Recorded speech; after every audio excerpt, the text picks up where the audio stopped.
تو سنیں میرے بھائیوں، ہم نے تم کو بخشا اور قیامت تک جو تمہارے مذہب پر ہوگا یعنی تمہاری تقلید کرے گا اس کو بھی بخش دیا۔ اے حنفیوں تمہیں مبارک ہو، کیا بات ہے۔ حضرت امام اعظم ابو حنیفہ رضی اللہ تعالیٰ عنہ، آئے ہائے، آپ کی سیرت اتنی شاندار ہے اور اتنی جس کو آپ کہیں کہ اس کی جہتیں ہیں کہ عقل حیران ہو جاتی ہے۔ آپ نے اپنی زندگی میں 55 بار حج کیا۔ جب آخری بار حج کی سعادت حاصل کی تو خدام کعبہ شریف نے آپ کی خواہش پر باب الکعبہ کھول دیا۔ آپ بڑی عز و نیاز کے ساتھ، عاجزی انکساری کے ساتھ بیت اللہ کے دونوں ستونوں کے درمیان کھڑے ہوئے، نوافل پڑھنا شروع کیے۔ آپ نے 2 رکعت کے اندر پورا قرآن ختم کر لیا۔ کعبے کے اندر کھڑے ہو کر 2 رکعتوں میں پورا قرآن پاک ختم کیا۔ پھر دیر تک رو رو کر مناجات کرتے رہے۔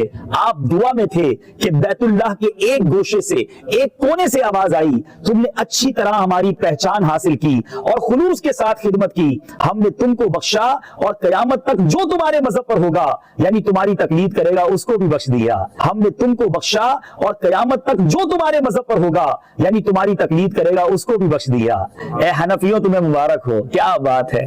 صدقے ضرور ہم پر بھی کرم فرمائے گا۔ اے میرے بیچ اسلامی بھائیو، کتنے خوش نصیب ہیں جو حنفی ہیں، جن کے ہاتھوں میں امام اعظم ابو حنیفہ رضی اللہ تعالیٰ عنہ کا دامن کرم آیا ہے۔ امام اعظم ابو حنیفہ رضی اللہ تعالیٰ عنہ پر نبی پاک علیہ السلام کا کیسا لطف و کرم تھا کہ مدینہ منورہ میں جب سرکار دو عالم صلی اللہ علیہ وسلم کے دربار میں امام اعظم حاضر ہوئے اور یوں سلام عرض کیا، السلام علیک یا سید المرسلین، تو روضہ انور سے جواب کی آواز آئی، وعلیک السلام یا امام المسلمین۔ سبحان اللہ، کعبے سے بھی ندا آ رہی ہے، وہاں سے بھی بشارت مل رہی ہے اور روضہ انور سے بھی سلام کا جواب آ رہا ہے۔ سبحان اللہ۔ ایک رات نبی پاک علیہ السلام کی خواب میں زیارت ہوئی۔ میٹھے میٹھے مصطفیٰ صلی اللہ تعالیٰ علیہ وسلم نے ارشاد فرمایا، اے ابو حنیفہ، اللہ عز و جل نے آپ کو میری سنت زندہ کرنے کے لیے پیدا فرمایا ہے، آپ گوشہ نشینی کا ہرگز ارادہ نہ کریں۔ یعنی آپ کو منع فرمایا گیا، آپ نے بھی اختیار نہیں کی تھی گوشہ نشینی، نیت کی تھی، مگر نبی پاک خواب میں آ کر فرما رہے ہیں کہ آپ کو اللہ تعالیٰ نے میری سنت کو زندہ کرنے کے لیے پیدا فرمایا ہے، گویا امام اعظم کو چنا گیا۔ میٹھے میٹھے اسلامی بھائیوں، حنفی تو ہم ہیں، مگر یہ کیسے لوگ تھے کہ پورا دن تدریس اور علم میں مصروف اور رات اللہ کی عبادت میں مصروف۔ اللہ غنی۔ میٹھے اسلامی بھائیوں، امام اعظم کے بارے میں آتا ہے کہ آپ نے مسلسل 30 سال روزے رکھے، 30 سال تک ایک رکعت میں قرآن پاک ختم کرتے رہے، 40 بلکہ 45 سال تک عشاء کے وضو سے فجر کی نماز ادا کی۔ جس مقام پر آپ کی وفات ہوئی، ذرا غور کیجئے گا، جس مقام پر امام اعظم کا انتقال ہوا اس مقام پر آپ نے 7000 بار قرآن پاک ختم کیا۔ حضرت سیدنا عبداللہ بن مبارک کے سامنے امام اعظم پر کسی نے اعتراض کیا تو آپ نے فرمایا، کیا تم ایسے شخص پر اعتراض کرتے ہو جس نے 45 سال تک 5 نمازیں ایک ہی وضو سے ادا کی اور وہ ایک رکعت میں پورا قرآن کریم ختم کر لیتے تھے، اور میرے پاس جو فقہ ہے وہ میں نے انہی سے سیکھا ہے۔ آپ نے اکثر بزرگوں کے بارے میں سنا ہے کہ جی روزانہ ایک قرآن پڑھتے تھے۔ کوئی آگے جاتا ہے وہ کہتا ہے جی رات کو کھڑے ہوتے تھے، ایک ٹانگ پہ ایک قرآن پڑھتے تھے، دوسری ٹانگ پہ کھڑے ہو کے دوسرا قرآن۔ جس نے تھوڑی لمبی چھوڑنی ہوتی ہے وہ کہتے ہیں جی 3 قرآن روز کے۔ کھونٹی گاڑی ہوئی تھی دیوار میں، کچھ بھی سمجھ لیں، ہک لگایا ہوا، اس کو پکڑ لیتا اور ایک ٹانگ اٹھا لیتا، بسم اللہ الرحمن الرحیم سورہ فاتحہ سے قرآن پڑھنا شروع کرتا اور اٹھائی ہوئی ٹانگ زمین پر اس وقت رکھتا تھا جب پورا قرآن ختم کر لیتا تھا۔ اس لیے کہ حضور آپ کے مجاہدوں کی ابتدا کیا تھی؟ آپ نے فرمایا میرے مجاہدوں کی ابتدا یہ تھی کہ ابتدا میں ہر رات ایک پاؤں پہ کھڑا ہو کر ایک قرآن کریم تلاوت کیا کرتا تھا۔ 8 قرآن والا ورژن بھی ہے۔ سر فضائل اعمال اٹھائیں، یہ میں یعنی کوئی زبانی کلامی باتیں نہیں کر رہا ہوں، یہ وہ ٹیکسٹ بک ہے جس کے بارے میں دعویٰ کیا جاتا ہے قرآن کے بعد سب سے زیادہ دنیا میں پڑھی جانے والی کتاب ہے فضائل اعمال۔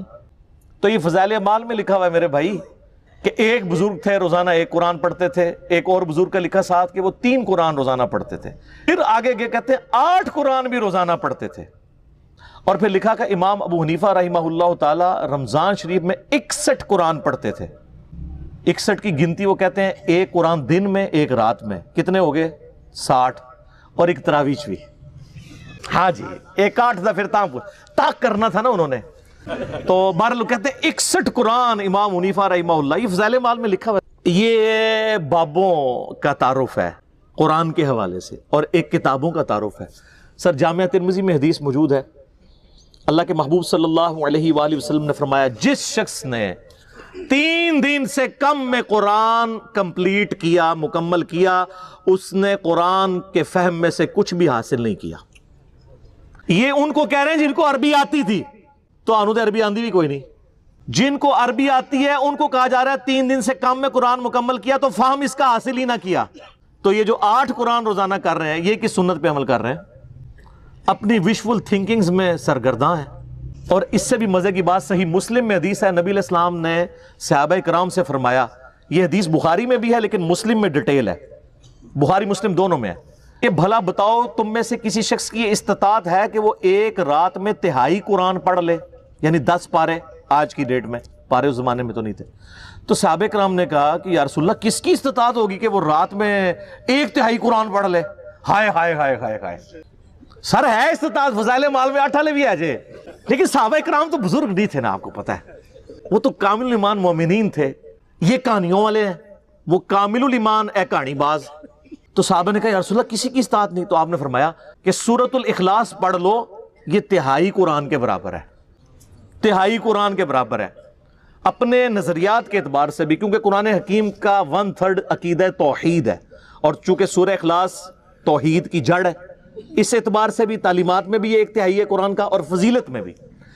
اچھا اگر یہ کہتے ہیں نا کہ ہمارے بزرگ جو 8 قرآن پڑھتے تھے وہ 24 بار پڑھتے سن سورہ اخلاص، پھر تو ٹھیک ہے.